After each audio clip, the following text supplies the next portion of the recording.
ఈనాడు దినపత్రికలో ఉన్నటువంటి వార్తల్ని ఓసారి చూస్తే బెహ్రాన్పై నిప్పుల వాన. టెహ్రాన్పై సారీ ఇది బేలెక్క కనిపిస్తా ఉంది కలిసి. టెహ్రాన్పై నిప్పుల వాన. టెహ్రాన్ ఇరాన్ రాజధాని టెహ్రాన్.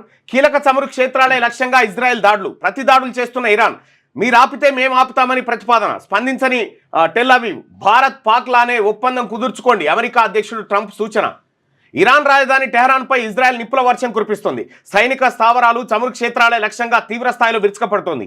ఇరాన్ వ్యాప్తంగా దాదాపు 250 లక్ష్యాలపై దాడులు చేసినట్లు ఇజ్రాయెల్ సైన్యం ప్రకటించింది. ఇప్పటి వరకు జరిగిన దాడుల్లో 406 మంది ఇరాన్ పౌరులు మృతి చెందారని, 654 మందికి పైగా గాయాల పాలయ్యారని వాషింగ్టన్కు చెందిన ఓ మానవ హక్కుల సంస్థ ఆదివారం పేర్కొంది. ఇరాన్ ఆర్థిక మూలాలే లక్ష్యంగా ఇజ్రాయెల్ వ్యూహాత్మకంగా దాడులు చేస్తుంది.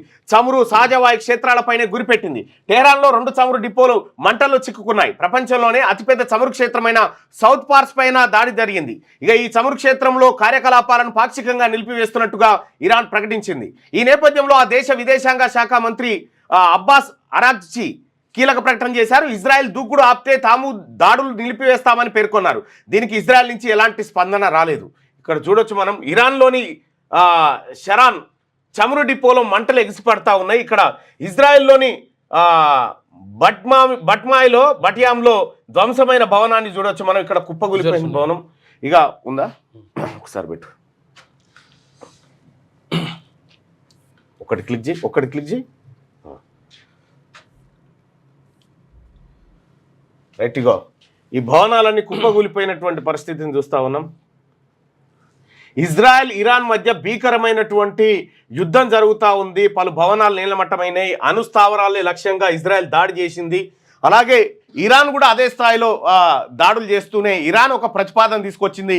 మీరు దాడులు ఆపేస్తే మేము దాడులు ఆపేస్తామని చెప్పినటువంటి పరిస్థితిలో అమెరికా కూడా భారత్ పాకిస్తాన్ ఎట్లయితే చర్చించుకొని ఆ కాల్పులు విరమించుకునే మీరు కూడా గట్లే చేయరని చెప్పి ఆయన ప్రతిపాదన చేసిండు ట్రంప్. రైట్ ఈయన మందికి నీతులు చెప్తుండే. అమెరికాలో రోడ్డు ఎక్కిన లక్షల మంది. ట్రంప్ విధానాలకు వ్యతిరేకంగా నో కింగ్స్ పేరుతో నిరసన. వాషింగ్టన్లో సైన్యం కవాతు నిర్వహించిందట. ఈయన బయట దేశాలలో ఏం జరుగుతుందో చూస్తుంది కానీ ఆయన దేశంలో ఏం జరుగుతుంది.